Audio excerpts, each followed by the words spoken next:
Said, Kiaman,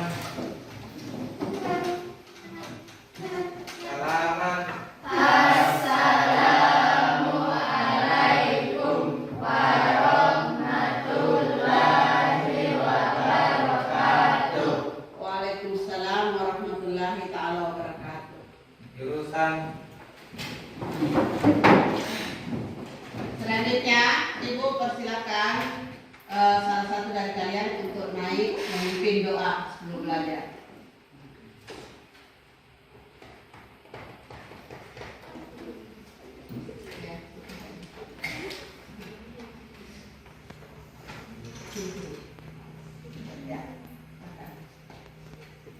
Assalamualaikum warahmatullahi wabarakatuh. Sebelum kita memulai pelajaran, marilah kita berdoa.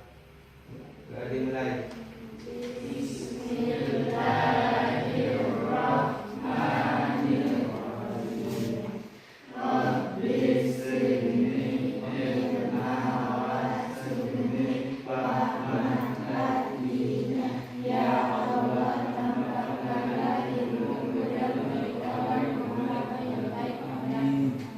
Selesai.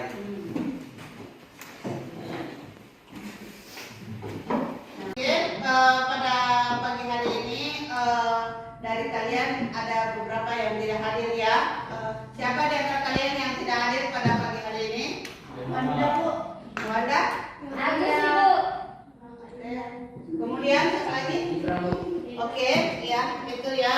Nurwanda, Imran, dan Agus. Oke, ya itu saja ya yang tidak hadir pada pagi hari ini. Oke, Ibu akan melanjutkan pelajarannya. Pada pagi hari ini yaitu PK dengan materi pemulasaran jenazah dan terkhusus kepada memandikan jenazah. Adapun tujuan pembelajaran yang harus kita capai yaitu anak-anakku semua sekalian mampu menganalisis dan mengkomunikasikan ketentuan-ketentuan pemulasaran jenazah dan problematikanya apa yang ada di dalam pemulasaran jenazah itu. Terus agar kalian bisa memiliki sikap peduli dan tanggung jawab terhadap masyarakat, bangsa dan bernegara.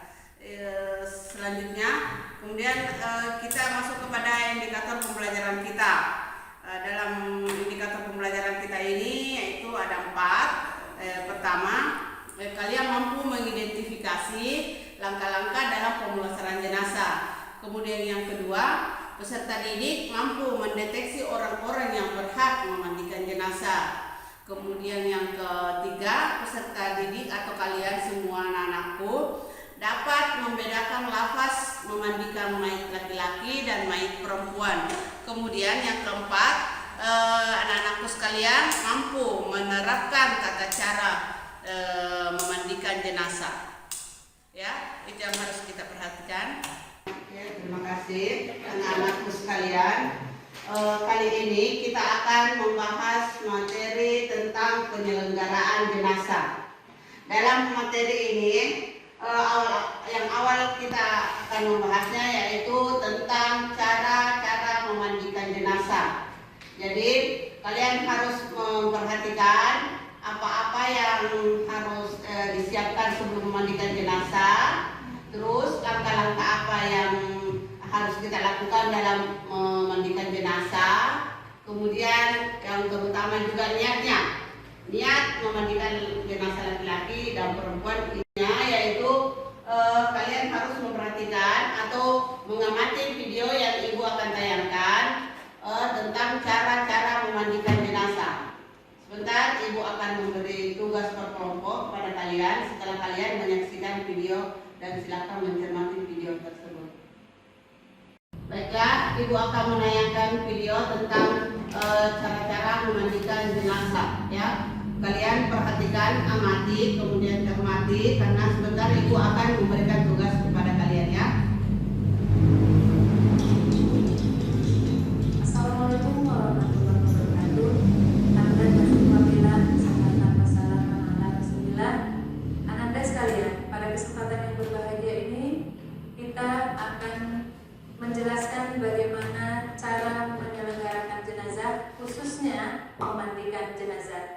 Namun sebelumnya perlu kita jelaskan kepada Ananda bahwa jenazah itu adalah jasad atau orang yang sudah meninggal dunia. Hukum memandikan jenazah ini adalah fardu kifayah. Adapun kewajiban seorang muslim terhadap muslim yang lainnya ketika meninggal dunia ada 4 hal. Yang pertama, memandikan jenazah. Yang kedua, mengafankan jenazah. Yang ketiga, menyolatkan jenazah. Dan yang keempat, menguburkan jenazah. Syarat-syarat mayat yang wajib untuk dimandikan. Yang pertama, mayat itu adalah seorang muslim, bukan kafir. Nah, kemudian ada sebahagian tubuh mayat yang dapat dimandikan. Selanjutnya, bukan bayi yang keguguran dan ketika lahir dalam keadaan sudah meninggal dunia. Selanjutnya, mayat tersebut bukan mati syahid. Ada syarat orang yang memandikan jenazah. Yang pertama, muslim, belakal, dan balik. Yang kedua, berniat untuk memandikan jenazah. Yang ketiga, jujur dan soleh. Yang keempat, dapat dipercaya dan amanah. Sehingga jika mayit ada aibnya, aib itu tidak tersebar ke masyarakat. Nah, selanjutnya, orang yang memandikan jenazah. Jika jenazah itu laki-laki, maka yang memandikannya adalah yang pertama, orang yang diwasiatkannya. Ketika mayit masih hidup, dia mewasiatkan kepada seorang laki-laki untuk melaksanakan fardu kifayah memandikan jenazahnya, maka tidak lakukan dia. Kemudian yang kedua, bapak atau kakek atau keluarga laki-laki yang kemudian muslimnya dan istrinya. Nah, jika jenazah itu perempuan, maka yang memandikan jenazah tersebut adalah ibunya, neneknya, kemudian keluarga terdekat dari pihak perempuan, yang perempuan juga, nah, kemudian suaminya. Nah, selanjutnya ada hal-hal yang perlu kita persiapkan di dalam memandikan jenazah tersebut. Nah, yang pertama adalah tempat untuk memandikan jenazah. Nah, biasanya tempat itu seperti meja, tetapi ada bolong-bolongnya supaya kotoran dapat keluar dengan mudah. Nah, kemudian yang kedua, ember. Ember kita gunakan untuk tempat atau wadah air yang kita gunakan untuk memandikan jenazah. Nah, selanjutnya air bisa kita letakkan di dalam ember atau langsung dari selang yang langsung kita gunakan untuk memandikan jenazah. Kemudian gayung, gayung harus kita gunakan untuk mengambil air. Selanjutnya kapas bisa kita gunakan, nah kapas wajah seperti ini atau kapas seperti ini. Nah, kemudian cotton bud. Nah, cotton bud juga kita gunakan seperti ini. Nah, untuk menggosok lubang hidung atau kuping dan kotoran-kotoran yang ada di wajah jenazah. Nah, selanjutnya kapur barus. Kapur barus, nah seperti ini. Nah, tetapi kapur barus ini kita harus dahulu. Kita tunggu dahulu, kita haluskan. Baru nanti akan kita beri air. Nah, selanjutnya daun bidara. Nah, atau juga boleh kita juga menggunakan buah jeruk purut. Nah, buah jeruk purut ini harus kita gunakan parutan untuk menghaluskan jeruk purut tersebut.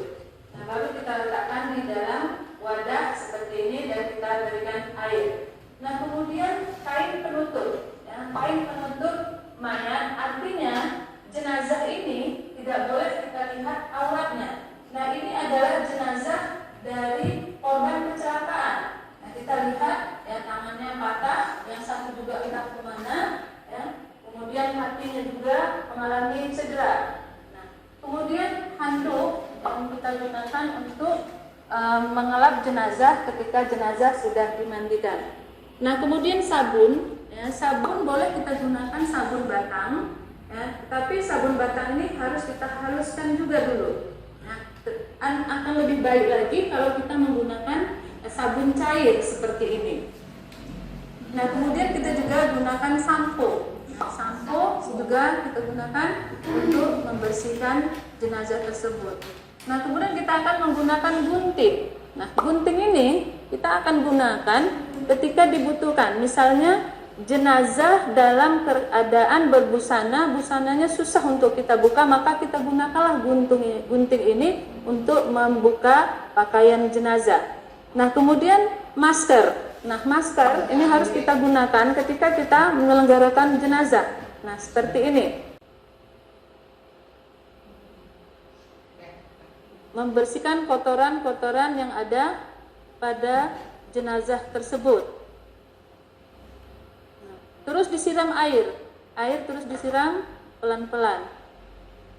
Nah, setelah bersih semuanya, kita anggap bersih semuanya, ya, maka barulah kita siramkan air kepada jenazah mulai dari kepala sampai ke kaki.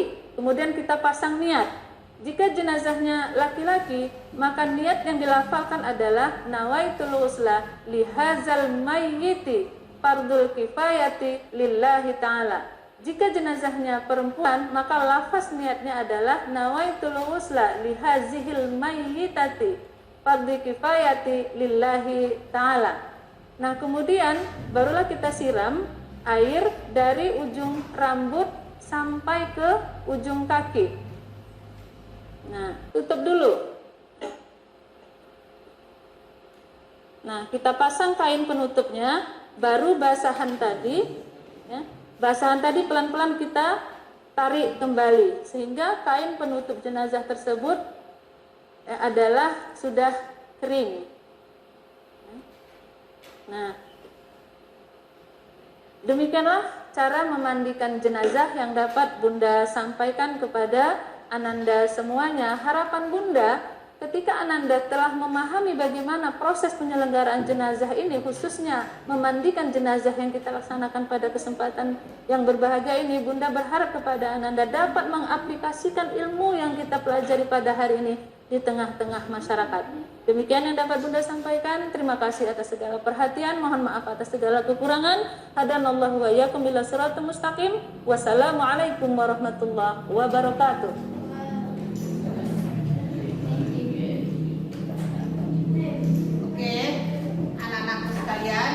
Kalian sudah menyaksikan video tentang cara memandikan jenazah, ya. Sekarang Ibu akan memberikan tugas pada tiap kelompok dengan memberikan kertas HVS.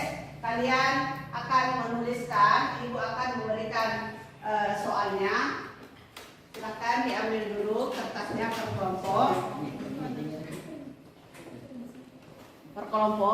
Dan kelompok 1, perhatikan, kelompok 1 ini perempuan. Perhatikan, tugas kalian adalah, catat, nomor 1, tugasnya yaitu mengidentifikasi tahapan-tahapan dalam pemulasaran jenazah atau penyelenggaraan jenazah. Tadi dalam tayangan video itu ada 4, ya, ada 4 kewajiban itu yang harus kalian tahu apa-apa itu, ya.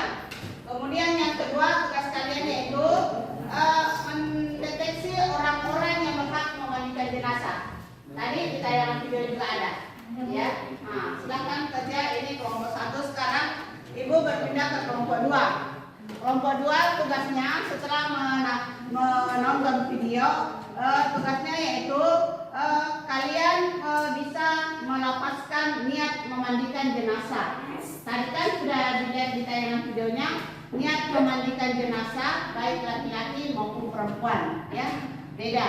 Ada beda lafaznya sedikit, ya, tentang mayat laki-laki dan mayat perempuan. Kemudian tugas keduanya yaitu tata cara memandikan jenazah. Tadi sudah lihat cara-caranya memandikan jenazah, kan? Nah, silakan kalian kerja. Kemudian setelah selesai kalian kerja, kalian salah satu perwakilan kelompok untuk naik mempresentasikannya dari hasil pengamatan nonton videonya tadi, ya. Silakan dikerja.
pengamatan video tadi. Silakan, saya persilakan kepada kelompok 1, silakan naik dan presentasikannya.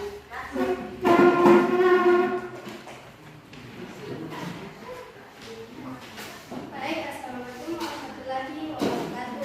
Waalaikumsalam warahmatullahi wabarakatuh. Yang pertama mengidentifikasi tahapan-tahapan penyelenggaraan jenazah. Ada 4 tahapan. Yang pertama memandikan jenazah, yang kedua mengkafani jenazah, yang ketiga mensalatkan jenazah, dan yang keempat menguburkan jenazah. Bagian yang kedua, siapa saja yang berhak memandikan jenazah? Jika mayit laki-laki, orang-orang yang diwasiatkan, bapak, kakek, keluarga laki-laki terdekat, muhrim dan istrinya. Jika mayit perempuan, ibunya dan neneknya, keluarga terdekat, pihak perempuan dan suaminya. Assalamualaikum warahmatullahi wabarakatuh. Waalaikumsalam warahmatullahi wabarakatuh. Ya, oke, terima kasih kelompok 1 atas presentasinya. Sekarang Ibu persilakan kelompok 2 untuk naik mempresentasikan hasil diskusi kelompoknya. Silakan. Sekarang giliran kelompok 2 untuk mempresentasikan apa yang didiskusikan dari kelompoknya. Silakan.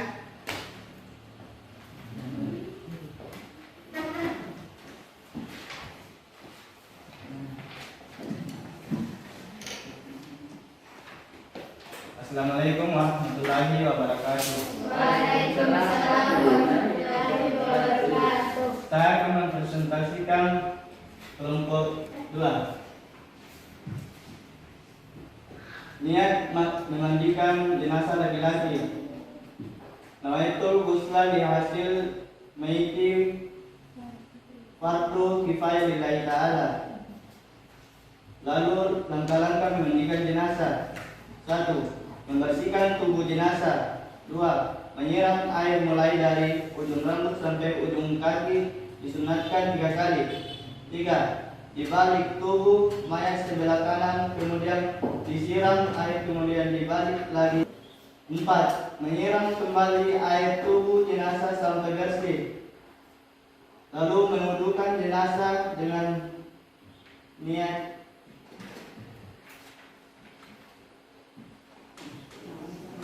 nawaitul wudu'a li hasil maiti lillahi ta'ala. Demikian hasil dari kelompok 2. Assalamualaikum warahmatullahi wabarakatuh. Waalaikumsalam warahmatullahi wabarakatuh. Oke, sekarang Ibu persilakan ke kelompok 1 untuk menyimpulkan dari hasil materi kita pada hari ini. Baik, Ibu persilakan kelompok 1 yang mewakili. Baik, assalamualaikum warahmatullahi wabarakatuh. Waalaikumsalam warahmatullahi wabarakatuh. Terima kasih atas kesempatannya. Saya sebagai perwakilan kelompok 1 akan menyimpulkan hasil pembelajaran hari ini, yaitu tentang memandikan jenazah. Jadi memandikan jenazah itu hukumnya fardu kifayah. Terus kita juga dapat mengidentifikasi tahapan-tahapan penyelenggaraan jenazah, yaitu mulai dari memandikan, mengkafani, menyolatkan, sampai menguburkan. Itu salah satu kewajiban seorang muslim. Nah, ada juga yang siapa saja yang berhak memandikan jenazah, yaitu jika laki-laki ada orang yang diwasiatkan, ada yang kedua adalah bapaknya, kakeknya, atau keluarga laki-laki terdekat. Ketiga itu muhrim dan istrinya. Nah, untuk perempuan, ibunya dan neneknya, keluarga terdekat pihak perempuan, dan yang ketiga suaminya. Ada juga niat tertentu, niat untuk mandi wajib, mandi salat, Mandi jenazah. untuk memandikan jenazah, dan ada juga yang untuk wudunya jenazah. Nah, itu berbeda. Itu saja dari kelompok kami. Wassalamualaikum warahmatullahi wabarakatuh. Waalaikumsalam warahmatullahi wabarakatuh. Saya persilakan untuk kelompok 2 mempresentasikan hasil diskusi tentang materi kita hari ini, yaitu penyelenggaraan jenazah terkhusus pada memandikan jenazah. Ibu persilakan kelompok 2, silakan. Bismillahirrahmanirrahim. Assalamualaikum warahmatullahi wabarakatuh. Waalaikumsalam warahmatullahi wabarakatuh. merumuskan hasil pembelajaran hari ini, yaitu menyelenggarakan jenazah. Memandikan jenazah fardu kifayah bagi umat Islam. Langkah-langkah penyelenggaraan jenazah: 1. Memandikan jenazah. 2. Mengkafani jenazah. 3. Mensolatkan jenazah. 4. menguburkan jenazah. Baik, itu kesimpulan dari kelompok kami. Assalamualaikum warahmatullahi wabarakatuh. Waalaikumsalam warahmatullahi wabarakatuh. Ya, oke. Demikian tadi kesimpulan dari materi kita pada hari ini, yaitu tentang penyelenggaraan jenazah terkhusus kepada yang memandikan jenazah. Kemudian Ibu bisa mengambil kesimpulan dari hasil pembelajaran kita hari ini, yaitu penyelenggaraan jenazah itu fardu kifayah bagi umat Islam. Fardu kifayah itu kalau sudah ada yang melaksanakan dalam satu kampung itu sudah digugurkan kepada semua yang di dalam kampung itu. Kemudian langkah-langkah dalam penyelenggaraan jenazah itu kalian sudah ungkapkan. Yang pertama itu memandikan, mengkafani, menyolatkan, dan menguburkan. Ya. Adapun dalam materi terkhusus kita pada pagi hari ini, yaitu tentang memandikan jenazah. Kalian sudah paham semua apa-apa saja yang perlu disiapkan sebelum memandikan jenazah. Kemudian cara memandikan jenazah, kemudian siapa-siapa saja yang boleh memandikan jenazah, kemudian termasuk niat memandikan jenazah, niat mewudhukan jenazah juga. Ya, kalian sudah paham semua. Insya Allah pada pertemuan selanjutnya kita akan membahas lagi lebih dalam bagaimana tata cara penyelenggaraan jenazah itu. Ya, demikian, terima kasih banyak atas atensi anak-anakku semua. Wabillahi taufiq wal hidayah. Assalamualaikum warahmatullahi taala wabarakatuh.